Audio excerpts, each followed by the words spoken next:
makan barang haram. Dan salah satu barang haram itu yang bisa membuat kau mati kafir, menerima serangan fajar ketika pemilu yang lama.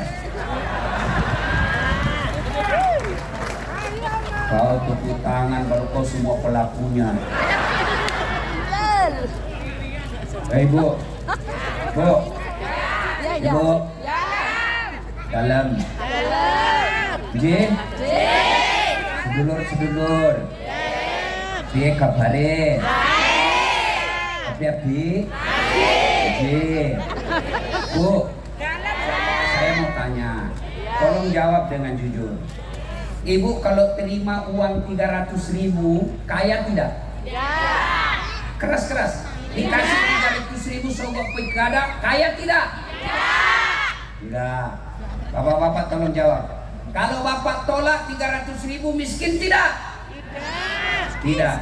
Namun yang pasti ketika kau terima uang sogok, itu artinya kau tutup masa depan anakmu yang cerdas. Kau tutup masa depan anakmu yang jujur untuk jadi pejabat. Kenapa? Karena hanya orang kaya yang bisa jadi pejabat. Betul. Bu, belum.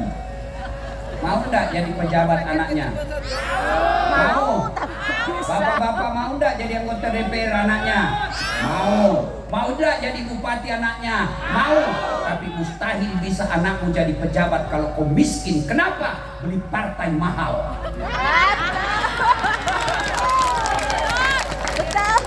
Makanya kalau kalian mau hindari beli partai mahal, jadi anggota DPR harus punya uang puluhan miliar. Caranya jangan kau terima sogok.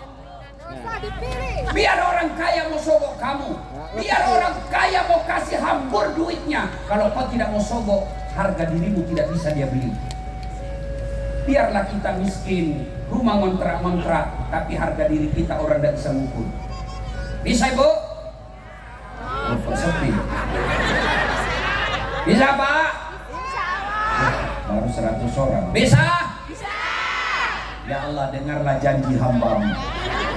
Kalau dia ingkar janji di bulan 11 nanti, buat hidupnya sengsara. Wah, Mas Denny. Jangan terima. Baru-baru kita ributkan di Jakarta, anak mahasiswa ribut lagi, kasihan sama polisi. Polisi serba salah. Ibu bapak pikir polisi mau berhadapan sama mahasiswa? Tidak. Tapi karena kewajibannya mengamankan Kamtipmas, berhadapan sama polisi. Padahal mereka juga tidak senang kalau itu ada kejadian seperti itu. Akhirnya ribut, anggota DPR hilang lagi. Kenapa bisa begini? Karena mereka dipilih karena disogok. Pesan pertama, jangan terima sogok. Kalau kalian cinta kepada Sragen, kalian cinta kepada Republik Indonesia, bulan 11 27 November nanti jangan terima uang sogok. Insya Allah Allah turunkan keberkahan dalam hidup. Wa qala idzan bismillahirrahmanirrahim. Innallaha wa malaikatahu yusalluna 'alan nabi. Ya ayyuhalladzina amanu sallu 'alaihi wa sallimu taslima. Sesungguhnya Allah dan para malaikatnya berselawat kepada Rasulullah Muhammad sallallahu alaihi wasallam. Maka wahai orang-orang yang beriman, berselawatlah kalian kepada Rasulullah dengan sebaik-baik selawat. Suatu kali Nabi lagi duduk-duduk dengan malaikat Jibril. Tiba-tiba Nabi melihat ada malaikat lebih 1 juta jari-jarinya. Bapak-bapak, berapa jari-jarinya? Pak tentara, berapa jari-jarinya Pak? 10. Cacat dong. Dan jari-jari kakimu 20. Ini malaikat lebih 1 juta jari-jarinya. Nabi kagum, ya Jibril, malaikat apa itu? Banyak betul jari-jarinya. Jibril menjawab, itu malaikat yang Allah tugaskan mencatat air ketika hujan. Ada yang bisa catat air hujan? Ada? Kenapa? Jumlahnya banyak, jatuhnya rame-rame, dan laju. Mana bisa? Lalu Nabi bertanya ke malaikat itu, wahai malaikat, apa betul kau mampu mencatat air ketika hujan? Iya, ku catat yang jatuh di gunung, ku catat yang jatuh di darat, ku catat yang jatuh di laut. Semua aku catat ya Muhammad, tak setetes pun yang tidak ku catat. Oh begitu? Iya. Lalu malaikat ini berkata, ya Muhammad, ada satu yang tidak mampu aku catat. Kenapa? Jumlahnya lebih banyak dari air hujan. Apa gerangan? Ketika umatmu berkumpul di alun-alun kota Sragen, lalu mereka bersalawat bareng-bareng kepadamu, aku tidak bisa mencatat betapa banyak pahala yang Allah turunkan di tempat ini. Ibu Bupati yang saya hormati, saudara-saudaraku yang saya muliakan, ketahuilah, orang masuk surga bukan karena tidak ada dosa. Kalau orang masuk surga karena tidak ada dosa, tidak ada isinya surga kecuali Rasulullah Muhammad SAW. Mana ada manusia yang tidak ada dosanya di sini? Mana ada manusia yang tidak ada dosanya? Ini muka-muka penuh dosa semua ini. Ini semua kita punya dosa. Lalu kenapa orang masuk surga? Kata Nabi, ditimbang pahala kebaikanmu sebelah kanan, timbang dosamu sebelah kiri, timbang punya timbang. Ternyata lebih berat kebaikanmu daripada keburukannya, meskipun selisihnya 0,3%. Maka ketika kumpul begini, salawatlah, karena itu akan memberatkan timbanganmu di akhirat kelak. Maka semuanya salawat. Bisa? Bisa.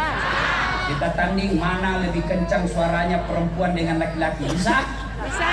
Oke, yang merasa jenis kelamin laki-laki diam. Kita dengar dulu mak-mak. Ini mak-mak ras terkuat di bumi. Sen kanan belok kiri. Alis yang cantik masih juga direparasi. Ayo selawat bu, diam-diam, bapak-bapak diam. Ayo ibu-ibu yang di belakang jangan mau kalah. Yuk selawat bareng-bareng. Ikuti saya. Yuk. Salatullah, salamullah. Yang di belakang. Ala toha rasulillah. Salatullah, salamullah. Ala yasin habibillah. Nilainya 9,5. Ibu diam, kita dengar bapak-bapak ya, yang merasa jenis kelamin laki-laki. Ayo. Jangan mempermalukan jenis kelamin kita, Pak. Ayo. Ayo, selawat bareng-bareng. Salatullah, salamullah. Ala toha salatullah,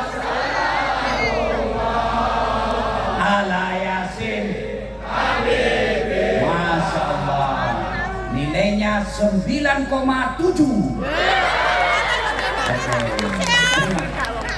Sedulur diam semua ya, diam. Kita dengar ini di atas. Ini kan bos. Sampai ada yang datang selawat. Kapan lagi kita kerjai Bu Bupati dan suaminya ya? Ya. Pak Dokter selawat sama-sama Pak Dokter. Ibu-ibu juga di sana ya. Selawat yuk. Salatullah.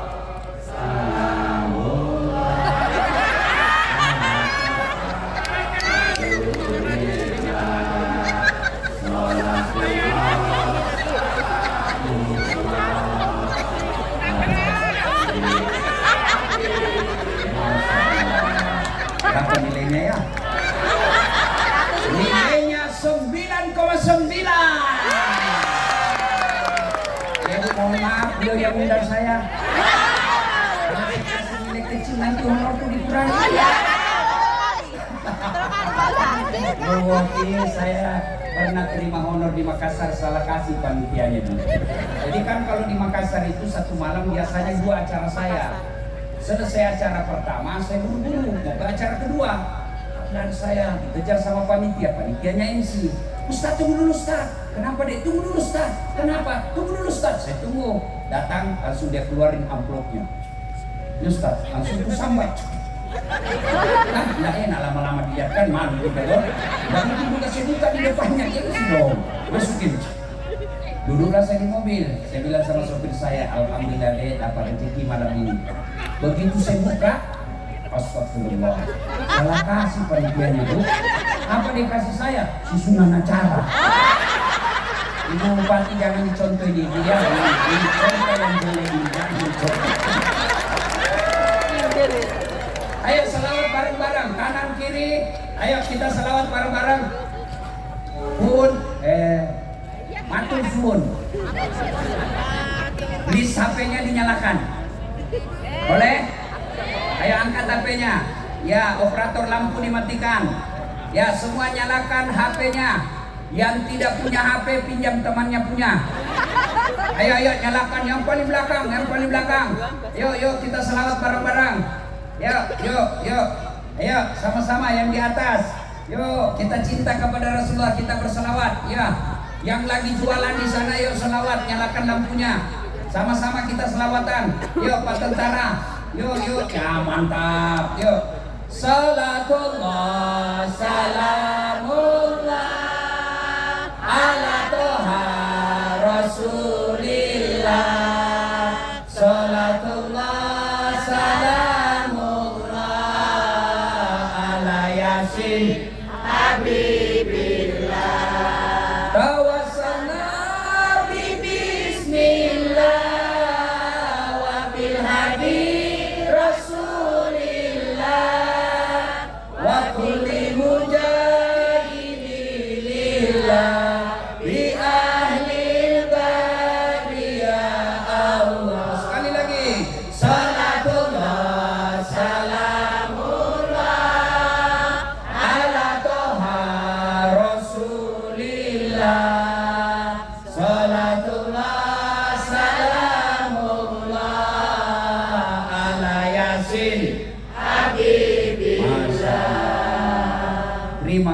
Terima kasih. Disimpan kembali, kita dengar lagi ceramah.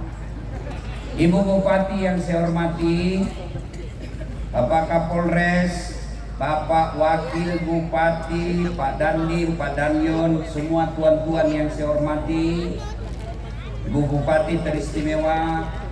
Saya melihat dan mendengarkan tadi beliau sambutan, saya rasa kalau ada anak mahasiswa mau demo, pulang kalau dengar kalimat Ibu Bupati yang bagus. Aduh, Masya Allah. Bupati yang saya hormati. Adik-adik, bapak-bapak tentara, kita datang perayaan apa nih? Pak? Maulid. Saya sejak jadi penceramah, keliling Sabang sampai Merauke, sampai ke luar negeri, sampai ke Amerika, ke Eropa, ke Asia, itu semua temanya sama. Dengan hikmah maulid kita meneladani Rasulullah Muhammad sallallahu alaihi wasallam. Malam ini pun temanya, tajuknya sama. Dengan hikmah maulid kita meneladani Rasul menyongsong pilkada damai. Nah, masalahnya bagaimana kamu mau contoh Nabi kalau sejarahnya Nabi kau tidak tahu? Bagaimana mau contoh Nabi kalau sejarah Nabi kita tidak paham? Contoh, mohon maaf, ibu-ibu yang ada di sana, tolong bantu saya kalau ada yang tahu. Ibu-ibu, berapa anaknya Nabi, Bu? Empat. Tuh. Bagaimana mau contoh Nabi kalau anak Nabi kita tidak tahu? Ayo, sebelah kanan bapak-bapak. Ayo, siapa nama anak pertamanya Nabi? Wah, kepala dinas tidak tahu. Ayo, ini contoh konkret. Gimana kau mau mencontoh Nabi kalau sejarah Nabi kau tidak tahu? Begitu ditanya siapa namanya anak presiden Joko Widodo, bapak semua tahu kan? Padahal nanti di akhirat kita tidak ditanya siapa anaknya presiden ini. Tidak ada pertanyaan itu. Bagaimana kita mau mencontoh Nabi, sejarah Nabi kita tidak tahu. Anaknya Nabi berapa? 7. Nah, maka itulah perlu ada sejarah, perlu ada kisah diceritakan. Nah, maka perkenalkan sejarah Nabi melalui kisah, melalui lagu, melalui kita. Dulu waktu saya kecil, saya cepat tahu sejarah Nabi. Kenapa? Ibu saya memperkenalkan sejarah Nabi melalui lagu.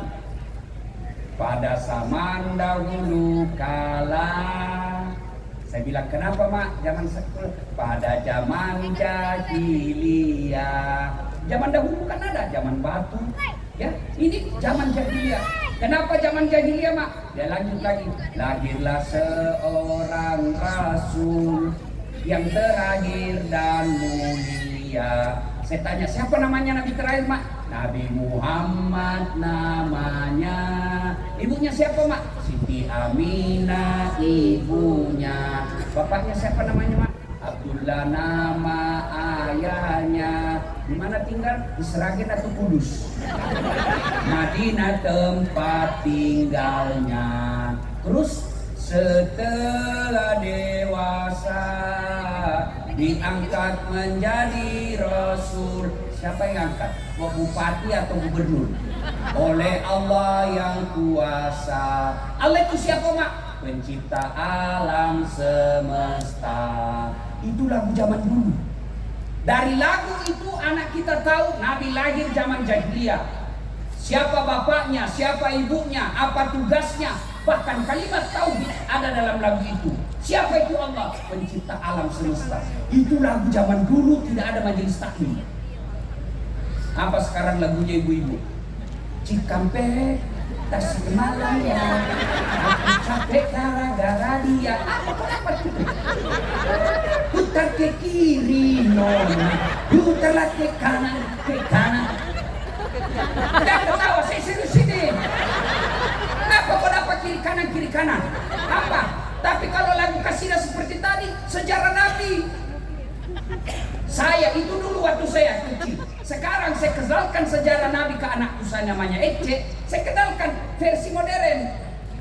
Anak-anak Nabi ada 7 orang. Ibu baru tahu tuh 7. Nah, 3 laki-laki, 4 perempuan. Pertama Qasim, Abdullah, Ibrahim, Zainab, Ruqayyah, Umur Kalsum, Fatimah. Baru ibu tahu kan? Bapak-bapak kepala dinas baru tahu toh? Ini penting lagu. Cuma anak-anak kita lagunya sekarang tidak masuk akal. Pikiranku tak dapat ku mengerti. Kaki di kepala, kepala di kaki. Pantas kodomo. Kepalamu kesimpan di kaki. Iya kan? Jadi sejarah Nabi ini penting. Kenapa? Karena dengan sejarah kita bisa tahu sejarahnya Nabi, pola hidupnya Nabi, sehingga kita contoh. Maka sedulur-sedulur sekalian, saudaraku yang tidak mau maulid silakan, tapi jangan kau tuduh kami sesat. Ada juga itu yang baru belajar agama 2 bulan, maulid bid'ah, itu sesat. Tidak ada pada zaman Nabi, masuk neraka. Kayak dia panitia hari kiamat. Bos, mau maulid, monggo. Tidak mau maulid, mangga. Silakan, saling menghormati. Kalau alasanmu kau anggap bid'ah karena tidak ada pada zaman Nabi, maka mulai sekarang kau ceramah jangan pakai mic. Kenapa? Ini tidak ada pada zaman Nabi.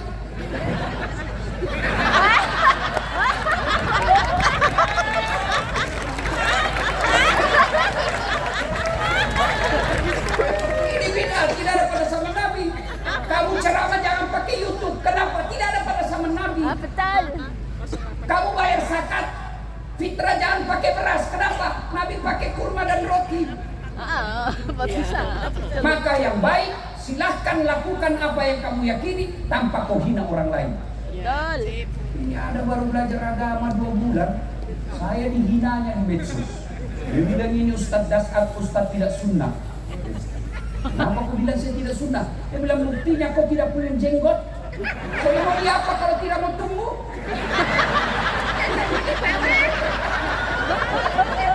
Saya dibilang dia Ustadz tidak sunnah, Ibu Mati, karena tidak ada jenggot. Ini apa tidak mau tumbuh ini?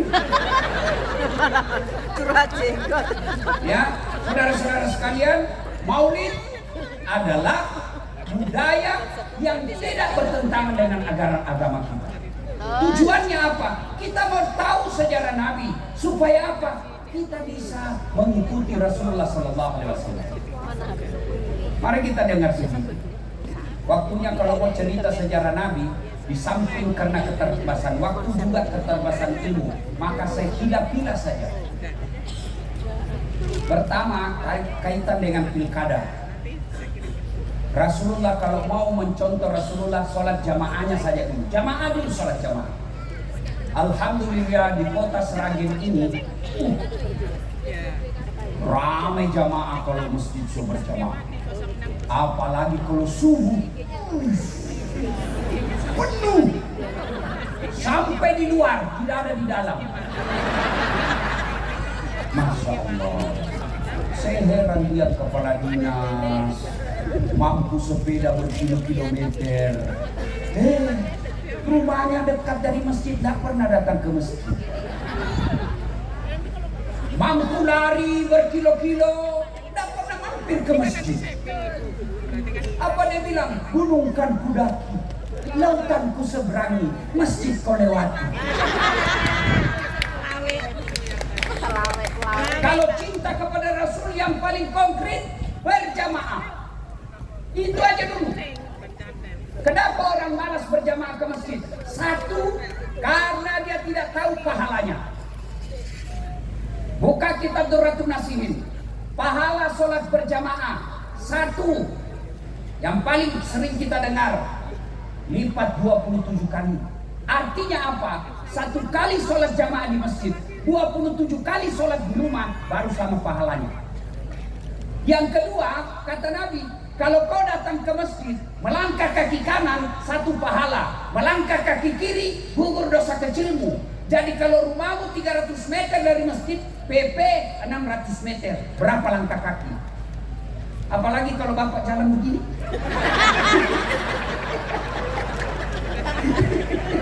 Lebih banyak lagi dapat. Masya Allah. Yang ketiga, pahala. Kata Nabi, seluruh materi yang kau lewati, pagar, tembok, aspal, dinding, tegel, akan jadi saksi. Ya Allah, jangan kau masukkan dia neraka, masukkan surga. Saya saksinya, dia datang berjamaah di masjid. Itulah sebabnya Pak, sunnah. Ketika kau ke masjid, beda jalanmu pergi, beda juga jalanmu waktu pulang. Sunnah. Itulah juga sebabnya sunnah. Ketika Bapak berjamaah, usahakan setiap 2 rakaat pindah tempat. Supaya apa? Tambah banyak saksi nanti di akhirat. Allahu Akbar. 2 rakaat pindah lagi. Selesai 2 rakaat pindah lagi. Supaya apa? Tambah banyak saksimu di akhirat. Yang keempat, pahala berjamaah. Kalau ada debu melengket di badan atau hujan gerimis basah bajumu, baju itulah nanti akan jadi mantel agar kamu tidak disentuh api neraka. Misalnya gerimis, jangan basah itulah yang akan menjadi pelindung di akhirat. Jangan juga salah paham. Mantan-mantan sudah dengar begini, dia tunggu hujan keras. Begitu hujan keras, dia buka payungnya. Ini saksi nanti. Itu bukan pahala, itu beleng-beleng. Ayo, apalagi keutamaan berjamaah. Di masjid ada doa bersama. Bapak tidak tahu berdoa, ibu tidak mau berdoa, bapak ibu banyak dosa, tapi ada alim ulama di dalam memimpin doa. Bapak cuma katakan amin, seluruh doa yang mengatakan amin dikabulkan Allah. Itulah sebabnya ketika imam mimpin doa, baca doa yang umumnya orang hafal intinya, dan baca doa kasih dengar jamaahmu. Ada juga imam kita tidak tahu apa dia minta, kita di belakang asal amin saja. Amin, amin, amin. Padahal yang mimpin doa anak muda dan istrinya. Ya Allah, berikan kami jodoh. Dia bilang di belakang, Bapak amin. Istrinya ngomong pula amin. Tapi ibu kabulkan suami kami lagi. Doa yang umumnya orang hafal. Yang kedua, penyebab tadi orang tidak tahu pahalanya. Yang kedua, kenapa dia malas berjamaah ke masjid? Karena dia tidak lihat pahalanya.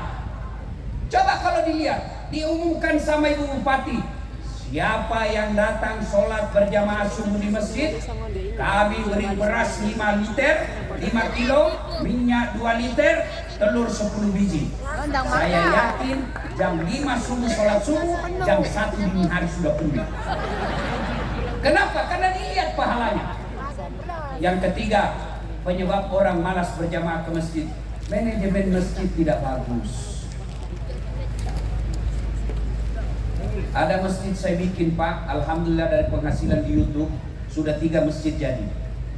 Itu yang saya bikin terakhir di masjid nama ibu saya. Itu jadi tempat wisata religi orang datang ke Makassar. Karpetnya empuk, imamnya penghafal Quran 30 juz, digaji layaknya pegawai negeri, muadzinnya saya gaji layaknya pegawai negeri. Tugasnya azan 5 kali sehari semalam. Anak muda, semua pengurus masjid anak muda. Penceramanya belum ceramah sudah dikasih honor supaya tidak lari. Dikasih ini daftar pustaka yang kamu baca, ini judul masuk khutbah supaya tidak bertumpuk-tumpuk penceramah. Masya Allah, sound sistemnya bagus, ber-AC. Akhirnya orang rajin datang ke masjid. Anak-anak keluar, ada kolam di bawahnya ikan yang sudah saya Islamkan. Ikan koi, kalau bupati ibu bupati kan dari Jepang. Nah, dia agamanya Shinto. Saya Islamkan baru dia masuk berenang di dalam. Masya Allah, orang datang ke masjid nyaman. Itu kalau saya ada di sana sholat subuh, dua etape sholat subuh. Kalau dia datang sholat Jumat terlambat 30 menit, tidak dapat lagi di dalam. Kenapa? Orang nyaman di dalam. Ini gimana orang mau datang ke masjid? Karpetnya sudah 7 tahun lebaran tidak pernah diganti. Begitu kita ruku sujud, bengkak kita punya jidat, digigit semua. Penceramanya mulai salam pertama sampai terakhir neraka terus dia bahas. Kau bahkan dibakar, dilapat, dibanting, ditusuk pantatmu, dilipat, ditusuk matamu. Kata anak muda, tidak usah ke masjid, kita takut. Dapat lagi sound system, begitu imam takbir, Allahu Akbar, langsung story. Gimana orang mau ke masjid kalau begitu? Dapat lagi muadzin, Masya Allah, ASN yang sudah pensiun penyakit asma, giginya tinggal 4.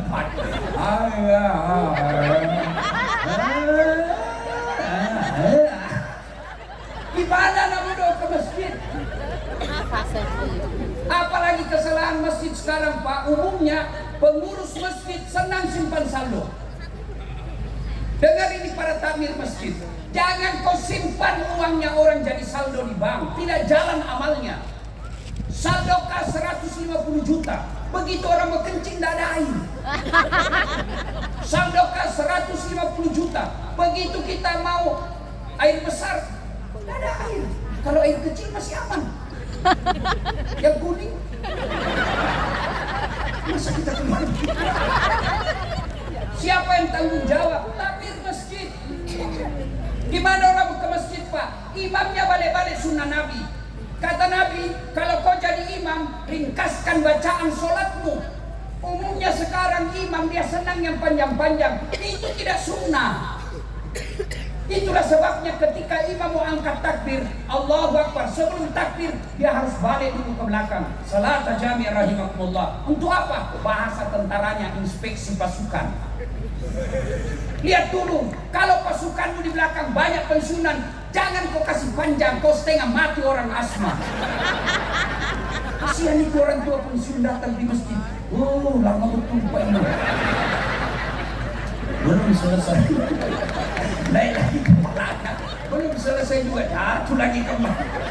Allah pergi. Kata Nabi, ringkaskan bacaanmu. Yang kedua kata Nabi, bacalah yang umumnya orang hafal. Kenapa umumnya orang hafal? Tujuannya apa? 1, supaya jamaah bisa khusyuk mengikuti. Coba kalau imam membaca Qul huwallah, anak-anak juga ikut. Qul huwallah, Allahu samad. Kenapa dia hafal? Begitu Pak Imam membaca surah Al-Anfal ayat 5 sampai 70, dia khusyuk dengan bacaannya, kita khusyuk dengan hayalan. Kita mau ruku, Pak Imam belum selesai, kita mau ikut, kita tidak hafal, terpaksa kita baca semua pengumuman di dunia.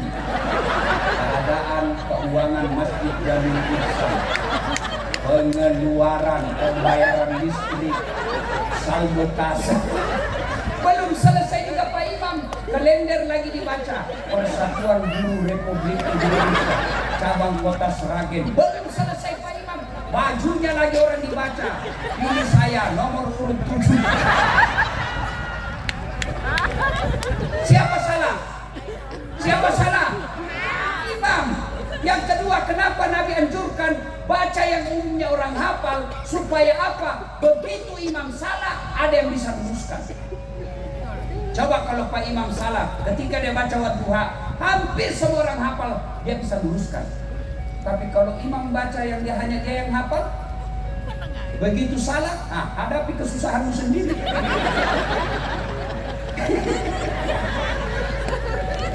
Ada ini, wallahu a'lam bishawab. Saya tidak tahu benar atau tidak cerita. Ada penghafal Quran, pulanglah kampung Ramadan. Dia teslah hafalannya.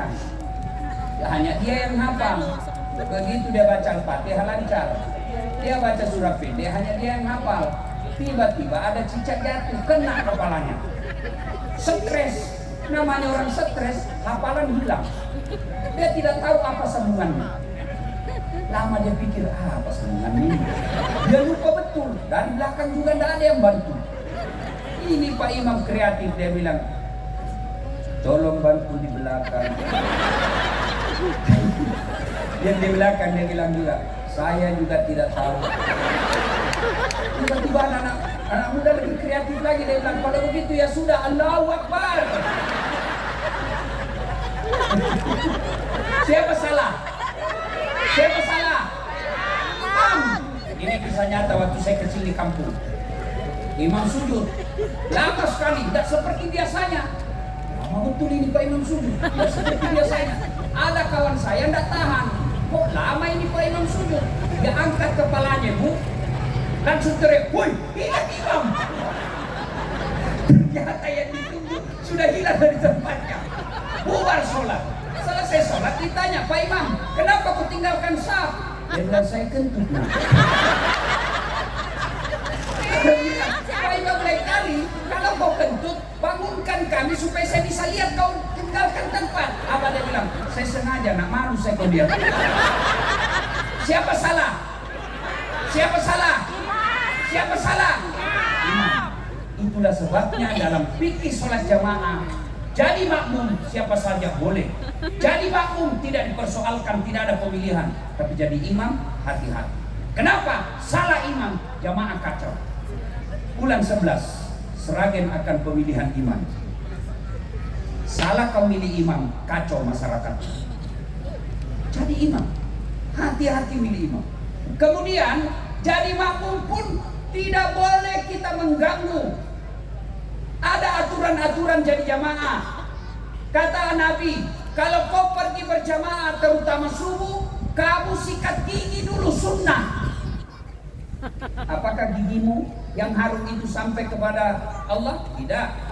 Nabi katakan kalau kau pergi berjamaah pakai parfum, apakah parfum itu sampai kepada Allah? Apakah Allah butuhkan parfum kita? Tidak. Tapi apa? Ada sopan santun. Tujuannya apa? Jangan kau ganggu orang yang ada di sampingmu dengan bau mulutmu dan bau ketekmu. Bayangkan kalau kau hampir tadi malam bau makan petek, lalu kau baca Al-Fatihah. Assalamualaikum, kencang betul. Assalamualaikum. Kata Nabi, kalau kau jamaah jangan ganggu orang. Ada juga orang sholat seolah-olah dialah yang paling alim dalam masjid. Mulai takbir dia ganggu sudah kita.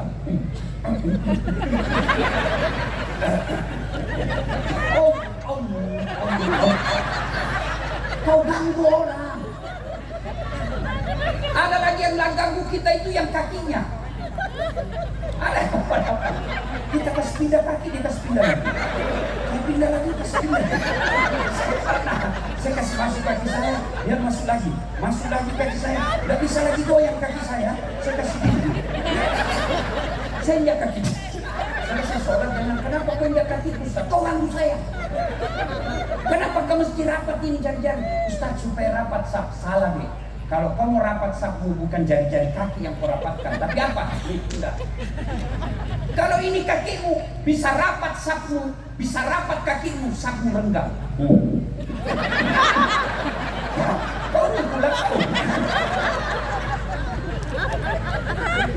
Itu maknanya apa? Jangan kau ganggu orang. Apa kaitannya dengan pilkada damai? Jangan ganggu tetanggamu. Kalian rajin berjamaah, 5 waktu kau berjamaah di masjid, tapi di komplekmu tidak ada yang senang kamu akan bangkrut nanti di akhirat. Kata teruna manil muflis, kata Nabi. Tahu tak kamu yang bangkrut nanti di akhirat? Dia tidak sholat ya Rasul, dia sholat. Dia tidak puasa ya Rasul, dia puasa. Dia tidak haji ya Rasul, dia haji. Dia tidak bayar zakat ya Rasul, dia bayar zakat. Lalu kalau gitu siapa yang bangkrut ya Rasul? Nabi jelaskan, jarusu wahatiur rahim, tetangga yang jahat sama tetangganya dan yang memutuskan tali persaudaraan. Coba lihat kita bertetangga dalam Islam. Adik-adik sekalian, ibu-ibu yang saya muliakan, coba lihat tetangga kita berislam. Nabi ajarkan, kalau kau bertetangga, tanam mangga, lalu ini pagar tetanggamu, dan ranting dahan manggamu nyebrang ke sebelah tetangga, melewati pagar, maka yang lewat pagar itu halal bagi tetanggamu, bukan kau punya. Mahasiswa saya tanya, bagaimana kalau istri tetangga nyebrang pagar, Ustaz? Itu lain kasusnya. Itulah Islam. Jangan kau ganggu tetanggamu. Saudaraku pilkada, jangan ganggu tetanggamu yang berbeda. Kata Ibu Bupati tadi, kalau selesai pilkada, kalian masih bertetangga dengan tetanggamu yang sudah tahunan. Pilkada ini pesta demokrasi. Namanya pesta yang ada di benak kita senang-senang.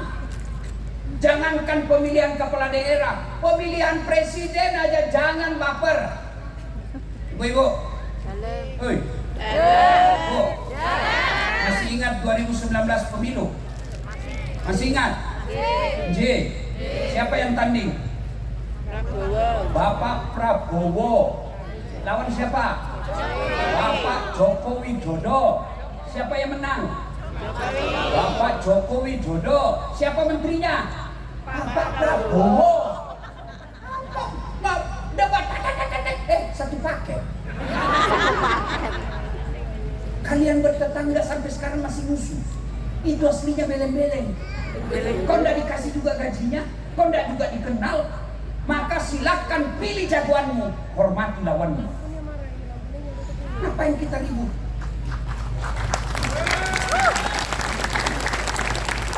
Itu sholat jamaah, bersatu saudara-saudara sekalian.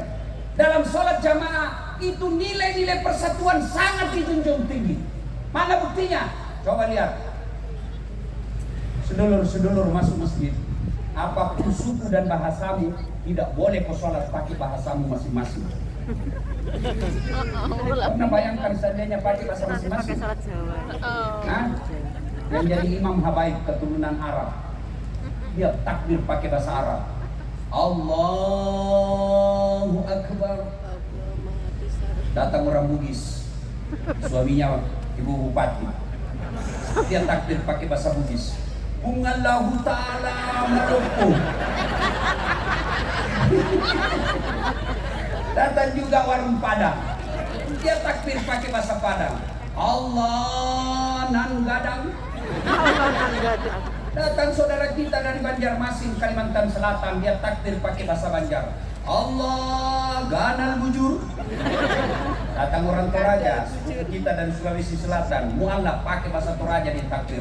Punggala ta'ala tombok aja. Terakhir saudara kita dari Betawi, dia takbir pakai bahasa Betawi, anak gaul Jakarta. Allah gede banget gitu loh. Itu baru 5 bahasa. Maka dalam sholat jamaah itu pesan-pesan moralnya, jaga persaudaraan, bersatu.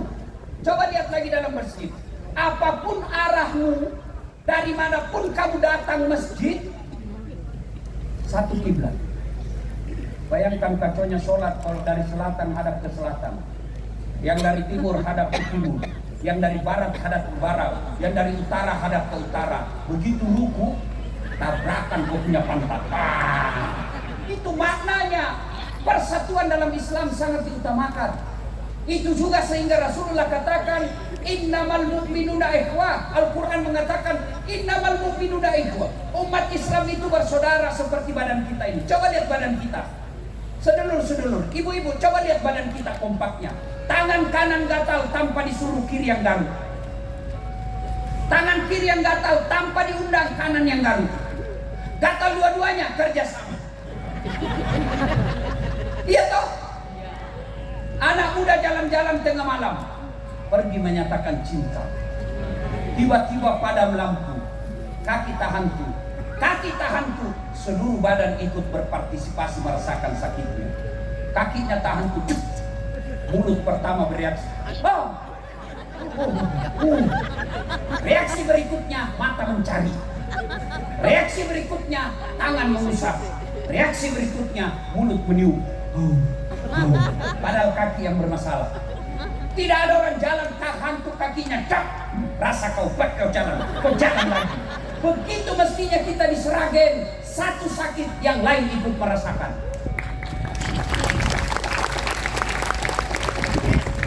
Jangan berpecah belah gara-gara pilkada, apalagi janji-janji pilkada.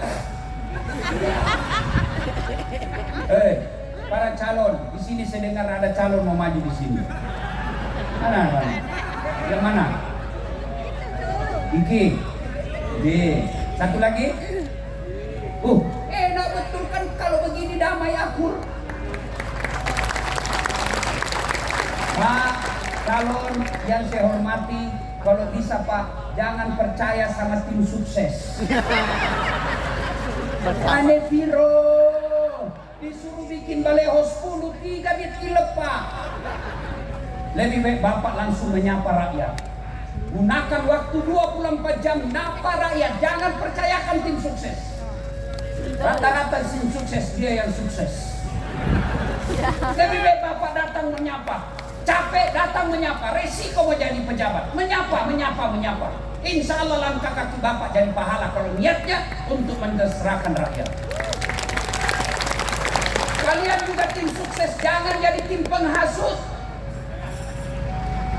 Yang namanya kalau seperti Bupati cari katakan tadi, pemilihan pilkada ini untuk kesejahteraan, adu program, bukan cari kejelekan orang. Namanya kalau dicari pasti dapat. Ini yang bicara, Bapak pikir tidak ada kejelekan saya? Ada. Kalau teman-teman mahasiswa saya mau cari, berapa banyak dulu cewek yang saya janji-janji. Namanya cari kesalahan. Maka yang baik contoh malam ini.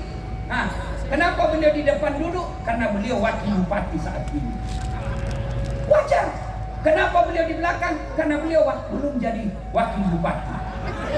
Enak kan kalau begini? Maka tim sukses, silakan jagokan jagoanmu, silakan coblos jagoanmu, jangan kau hina lawanmu. Enak kita begini. Kalau ribut, siapa yang rugi? Itu makna sholat berjamaah. Maulid ini, ayo contoh sholat jamaah. Penting kita bersatu. Apa yang menyebabkan orang biasa putus persaudaraan?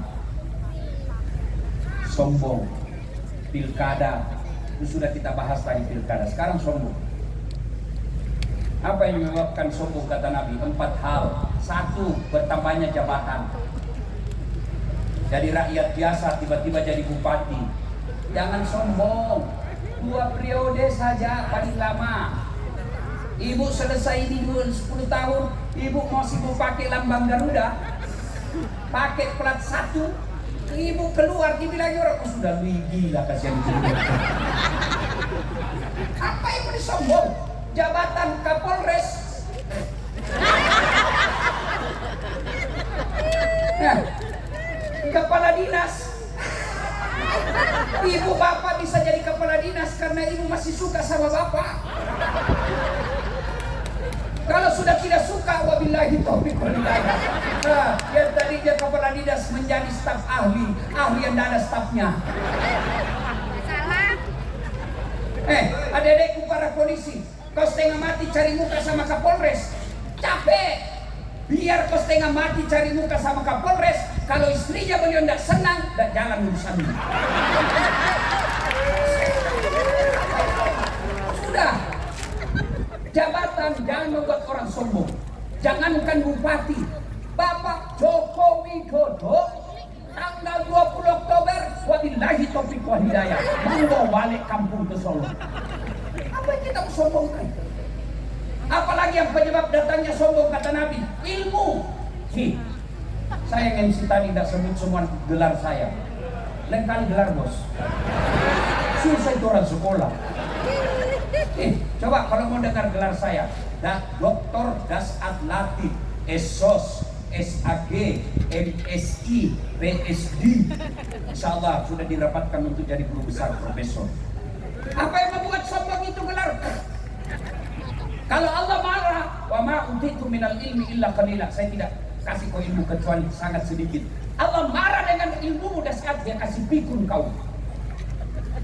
Ada orang bupati banyak betul gelarnya, dosa. Begitu pensiun, diprotes sama istrinya. Pak, biasanya kalau kau mau pergi mengajar kau cium-cium jidatku. Ini sudah hampir 1 minggu tidak pernah lagi kau cium saya kalau mau pergi mengajar. Dalam hati suaminya, astagfirullah. Berarti siapa sih cium selama ini? Ternyata pembantunya dia cium. Jangan juga dicontoh di pura-pura bingung Pak Dokter ya.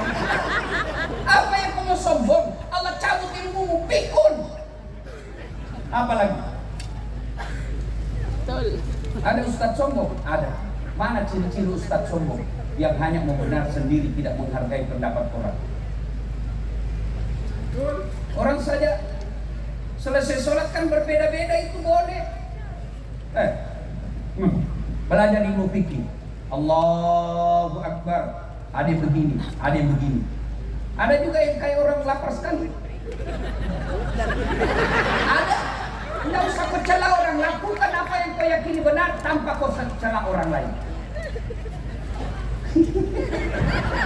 Tambah tahu dingin. Ada juga posisi tangan, Allahu Akbar. Sudah takbir, yang pertama pas di atas dada.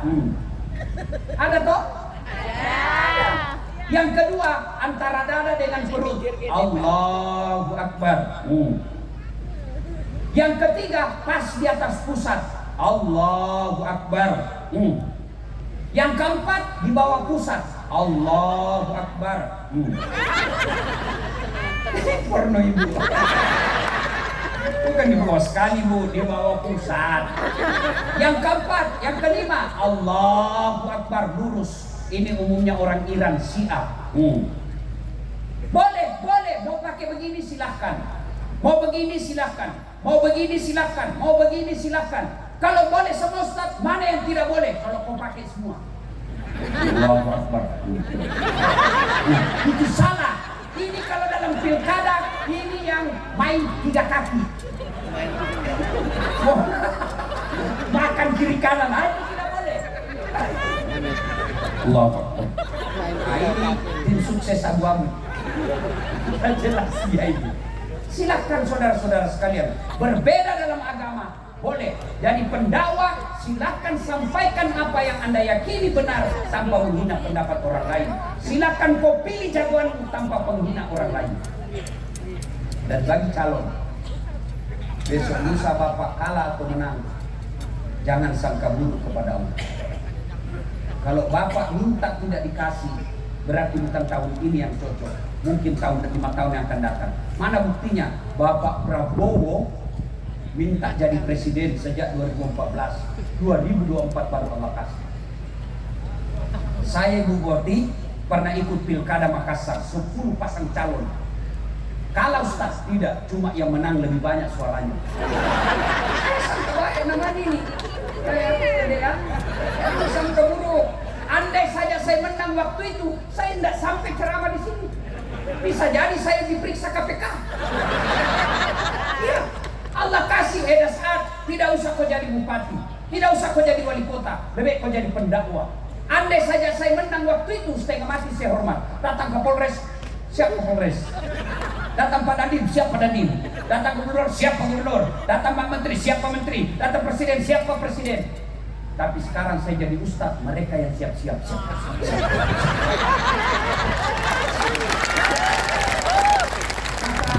dua yang mulia ini tanding yang baik, jangan pernah sakit hati.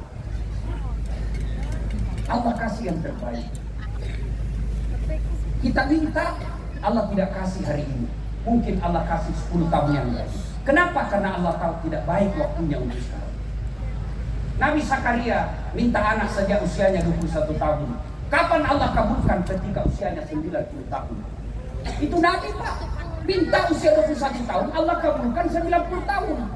Padahal Nabi ibadahnya bagus. Kita minta bupati hari ini bulan 11 mau dikasih, padahal itu kan tipu. Maka sangka baiklah kepada Allah. Sangka baik. Insya Allah pilkada dilewati sangka baik. Tidak ada perpecahan di antara kita. Itulah makna dari ayat waqtasimu bihablillahi jami'an wa la tafarraqu. Berpegang teguhlah engkau kepada tali persaudaraan agama Allah dan janganlah engkau bercerai-berai. 2. Salat jamaah. Yang ketiga, cinta Rasulullah. Amalkan sunnah-sunnahnya sesuai kemampuan. Mulai yang sederhana.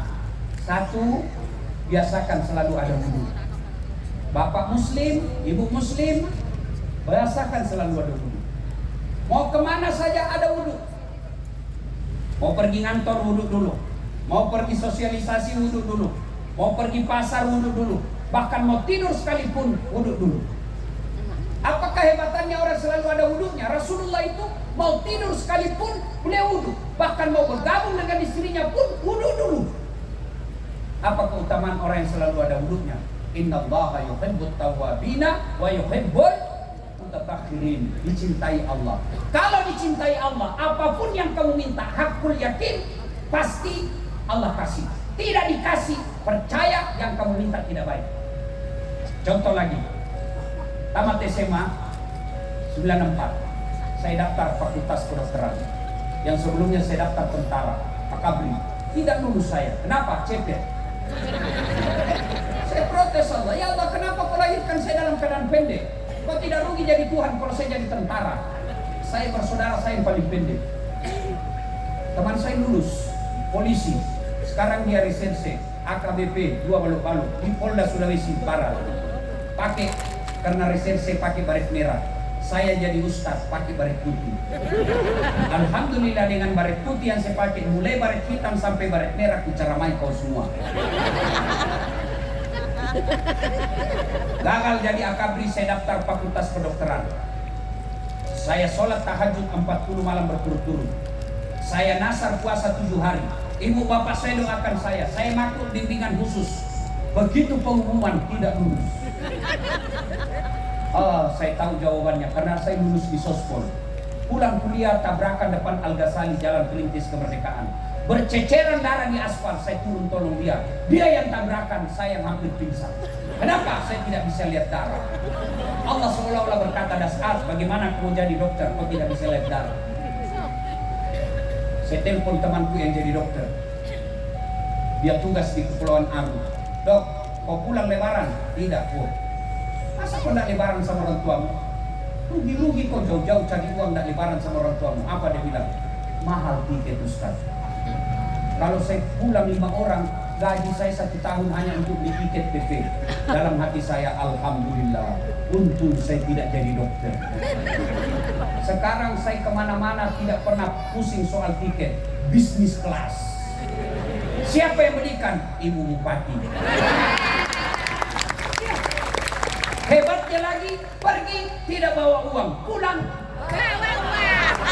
Mengerti betul?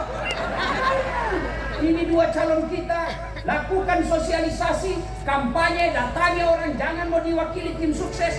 Kalah menang, itulah yang terbaik buat kamu. Enakkan pilkada kalau begitu. Jangan kita bodoh-bodohi rakyat. Rakyat juga jangan koperas calon. Bodoh. Yang kedua, sunnah. Usahakan setiap keluar rumah doa. Inna sholati wa nusuki wa mahyaya wa mamati lillahi rabbil alamin. Bismillah tawakkaltu 'ala Allah la haula wala quwwata illa billah. Kaki kanan dulu. Insyaallah kata Nabi, kamu baca doa ini, sosialisasi, tiba-tiba kau ditabrak becak, mati sahih. Kenapa? Kau sudah ikrar, inna sholati, sesungguhnya sholatku, wa nusuki, ibadahku, wa mahyaya, wa mamati, hidup dan matiku, lillahi rabbil alamin, saya serahkan segalanya kepada Allah. Bismillah, dengan nama Allah. Tawakkaltu, saya berserah diri, la haula wala quwwata illa billah, tidak ada daya dan kekuatan kecuali datangnya dari Allah. Jalan, insya Allah jihad bisa. Ibu-ibu, kalau suamimu mau pergi cari nafkah, jangan lupa minta hidayah. Istri saya bu, mamanya cek. Kalau saya mau keluar pergi ceramah, dia angkat saya punya ransel. Saya bilang, tidak usah sayang, berat. Dia bilang, tidak ada artinya beratnya ini ransel dibanding beratnya Ustaz menanggung hidup kami. Enak perasaan saya itu. Begitu saya duduk di mobil, dia cium tangan saya. Sudah itu, dia cium lagi jidatku. Kanan lagi matanya, kiri lagi, ini agak lama sedikit.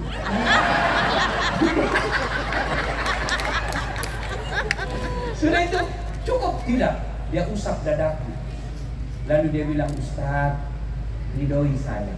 Dia tidak pernah tutup pintu mobil sebelum sebelah. Iya sayang, saya ridhoi kau. Berangkatlah dia lalu menyanyi. Ku lepas ikan pahlawan. Ini kok sini ini yang lagu ini enggak. Coba kan enak kalau kita sunnah seperti ini. Ibu kalau suamimu mau pergi, lupakan tadi malam pertengkaranmu, minta ridha suami. Kenapa? Ridhanya suamimu pintu gampangnya kau masuk surga. Coba itu amalkan, itu sunnah. Bapak juga kalau mau pergi kerja, beri sedekah kepada istri. Apa sedekahnya suami kepada istri? Cium jidatnya. Rasul tidak pernah keluar rumah kecuali telah bersedekah kepada istrinya. Apa sedekahnya? Dia cium jidatnya. Makanya ibu-ibu mulai besok, kalau dia lupa suamimu berteriak, "Woi, sedekah mas! Sini saya sedekah sampai aku." Coba amalkan.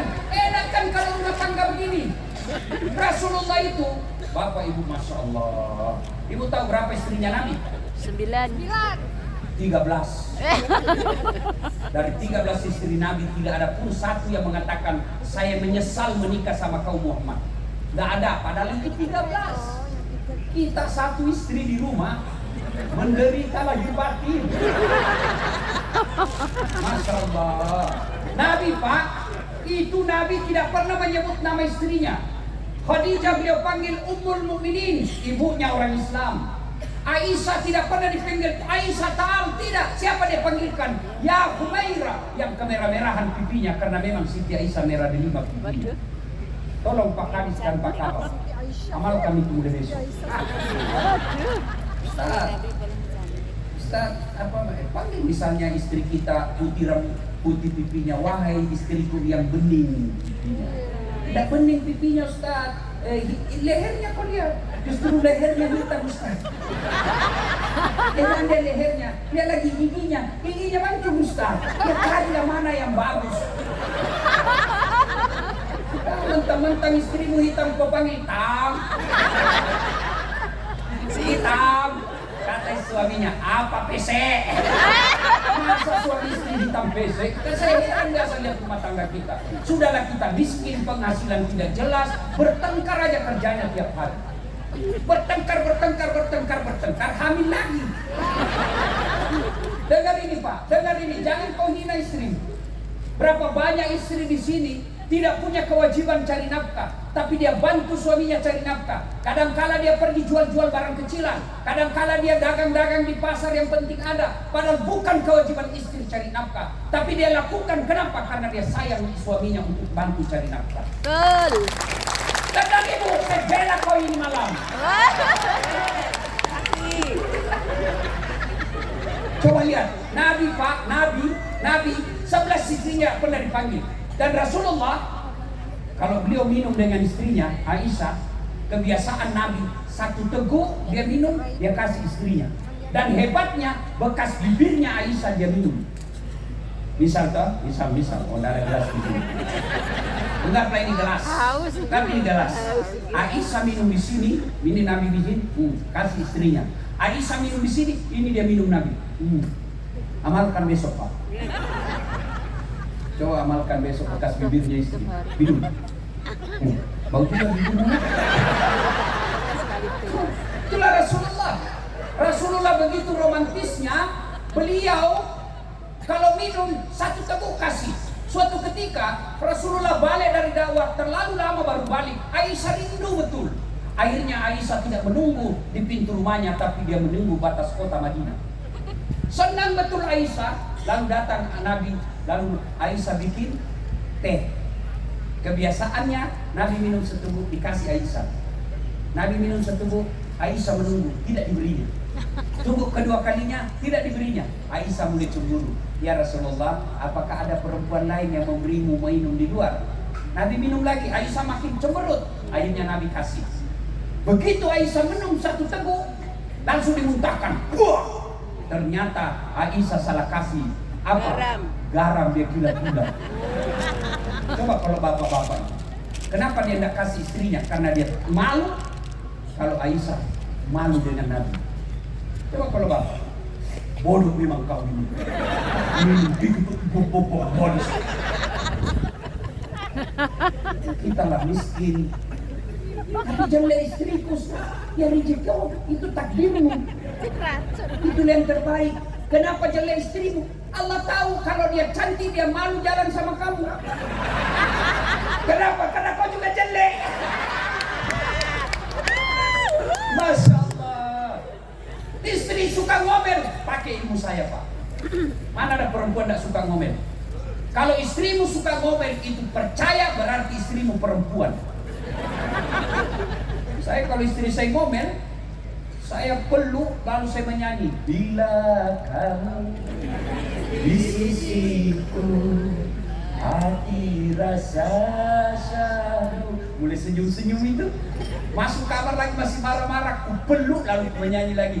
Insaflah wahai manusia, bila dirimu bernoda. Kan enak. Coba diamalkan. Ibu-ibu juga yang suka ngomel. Tidak ada laki-laki yang betah kalau ibu suka ngomel. Pernah dengar cerita? Kita bela bapak. Ini di dalam semua itu. Jadi saya ditanya bahwa jamaah tanya saya di Makassar, Ustaz, kenapa itu suami saya tidak betah di rumah? Saya marah, saya takut dia tersinggung. Saya ceritakanlah.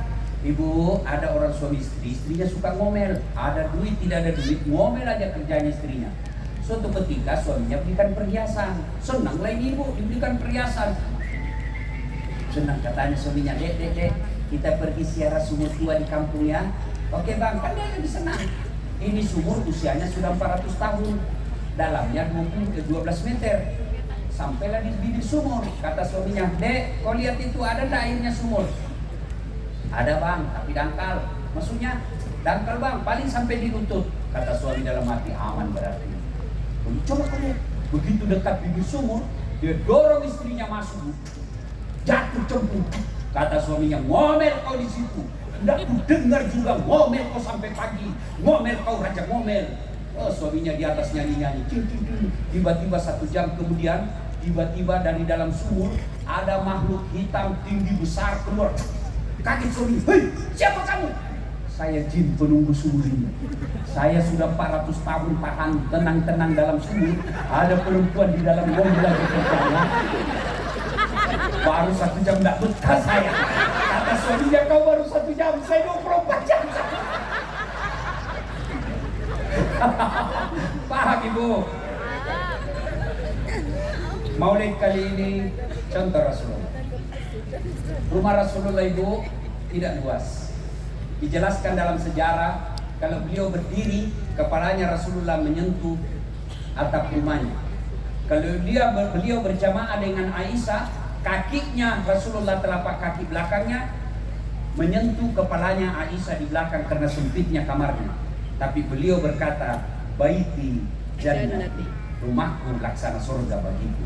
Kenapa umat kita sekarang rumah besar, mobil bagus, pekarangan rumah mewah, isi rumah kita interiornya sangat luar biasa, tapi kenapa kita suami istri tidak betah di rumah? Maulid kali ini mari teladani Rasulullah dengan cara mengikuti kewajiban kita sebagai suami dan kewajiban kita sebagai istri. Ibu-ibu juga hormati suami, karena tidak gampang itu jadi suami. Ibu pulang kampung malu tuh suamimu kalau kau tidak pakai emas. Ibu-ibu pulang kampung pergi arisan malu tuh suamimu kalau sudah dihafal baju seragamnya. Tapi apa boleh buat, rezeki dari Allah. Suami hanya mencari nafkah, yang menentukan jumlah rezeki adalah Allah. Maka yang baik saling menghormati, saling memuliakan. Bapak ibu saudara-saudara sekalian, sebenarnya banyak lagi kisah-kisah kehidupan Rasulullah, tapi waktu jualah yang membatasi kita. Masih ingin rasanya berlama-lama, tapi waktu jualah yang membatasi kita. Insya Allah lain waktu dan kesempatan. Bu-ibu, pesan khusus pilkada yang akan datang, pilihlah yang kita anggap baik, bukan karena dia memberi duit. Dan ingat, boleh berbeda pilihan, tapi kita wajib menjaga ketentraman dan kedamaian kabupaten kita. Kalau di sini ribut, bukan saya yang rugi yang tinggal di Makassar, tapi orang-orang yang di Sragen inilah yang akan mendapat kesusahan. Karenanya semua kita berkewajiban untuk menjaga perdamaian, dan pesan Allah, waqtasimu bihablillahi jami'an wa la tafarraqu. Berpegang teguhlah engkau kepada tali persaudaraan agama Allah dan janganlah engkau bercerai-berai. Ayat ini kemudian diturunkan oleh para pendiri negara kita menjadi Pancasila, yaitu sila ketiga persatuan Indonesia. Mudah-mudahan ada manfaat. Lebih dan kurangnya mohon dimaafkan. Usikum wa nafsi bitaqwallah fastabiqul khairat. Assalamualaikum warahmatullahi wabarakatuh.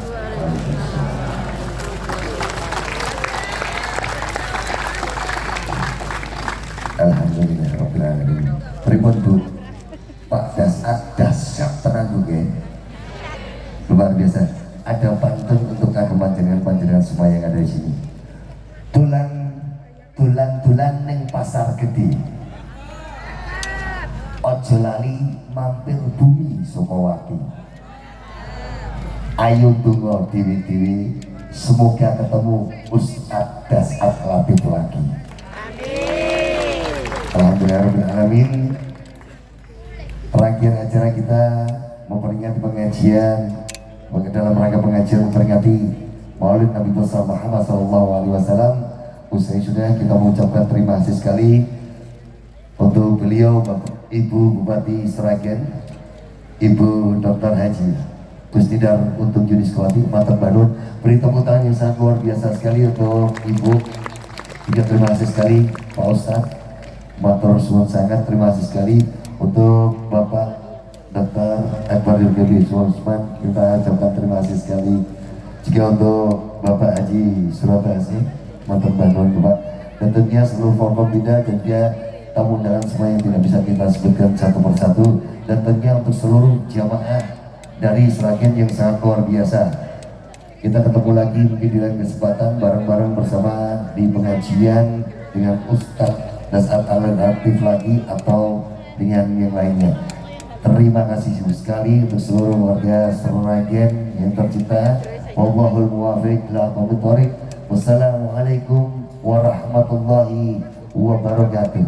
Mari kembali bersama dengan teman-teman dari Adroh Babul Mansa. Terima kasih sekali. Allahumma salli wa sallim wa barik alaihi wa ala alihi.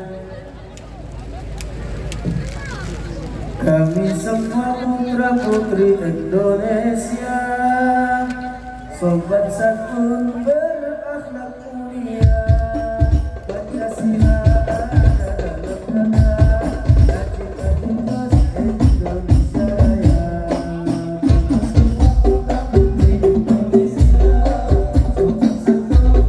Kami harap untuk warga Sragen jangan sampai kemana-mana terlebih dahulu.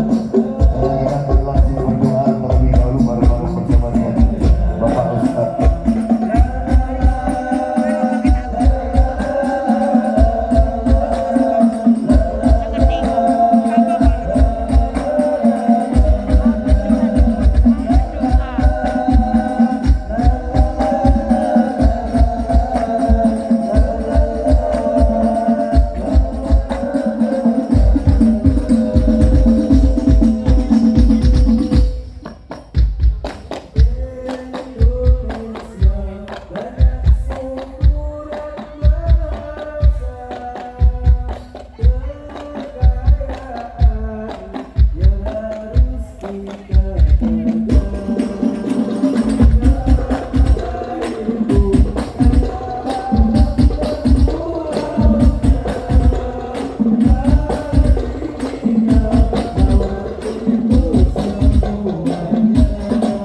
sekali teman-teman. ilmunya untuk kemajuan kabupaten kami ya Allah. Angkat harkat dan martabatnya, wujudkan cita-citanya, bahagiakan keluarganya, dan jika kelak menghadap kepadamu, hadapkan dalam iman. Ya Allah ya Rabbi ya Karim, saatnya menuntun para hati kami ya Allah. Tuntun hati kami dalam iman, berikan hidayah dalam hati kami ya Allah. Tunjukkanlah pemimpin yang baik adalah baik bagi kami, dan berikan kesanggupan kepada kami memilihnya. Ya Allah ya Rabbi ya Karim, Engkau yang maha memberi petunjuk, maka berikanlah petunjuk kepada para pemimpin kami. Tunjukkan yang batil adalah batil, dan berikan kesanggupan kepadanya memerangi kebatilan itu. Tunjukkan yang hak adalah hak, dan berikan kesanggupan kepadanya untuk mengamalkan yang hak itu. Rabbana la tuzigh qulubana ba'da idh hadaitana wa hab lana min ladunka rahmah innaka antal wahhab. Rabbana atina fid dunya hasanah wa fil akhirati hasanah wa qina adzabannar. Subhana rabbika rabbil izzati amma yasifun wa salamun alal mursalin walhamdulillahi rabbil alamin. Terima kasih sekali untuk Ustaz As'ad Latif, dan juga untuk terima kasih sekali untuk masyarakat Seragen yang sudah datang di pengajian akbar memperingati Maulid Nabi Muhammad SAW. Usai sudah rangkaian acara kita malam hari ini, dan terima kasih sekali untuk Ibu Bupati Seragen dan juga seluruh jajaran Forkopimda, para kiai sepuh, dan juga ketua ormas yang ada di Seragen. Kita ucapkan terima kasih sekali. Dan untuk ibu-ibu semua yang ada di sini, semoga diberikan berkahan pulangnya selamat sampai kriyo kiambak Allahumma amin. Matur suwun sangat. Allahumma waffiq lakum. Wassalamualaikum warahmatullahi wabarakatuh. Langsung kita sambut bareng-bareng dengan dia penutup bareng bersama dengan Hadrah Babul Mansur. Monggo teman-teman Babul Mansur. Kita semua anak tentunya juga tertulis dalam satu istiwa. Beda dengan kita tetap satu jua. Bersatu padu dalam Nusantara. Kita semua anak Indonesia, bersatu garis dalam satu istiwa. Beda dengan kita tetap satu jua. Bersatu padu. Indonesia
Nunggu ya?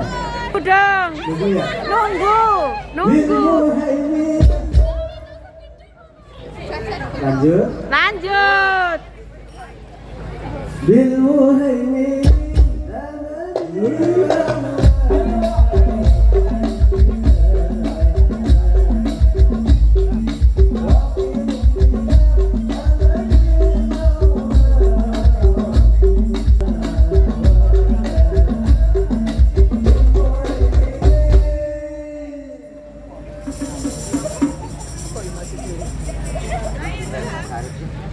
Bil Muhaimin.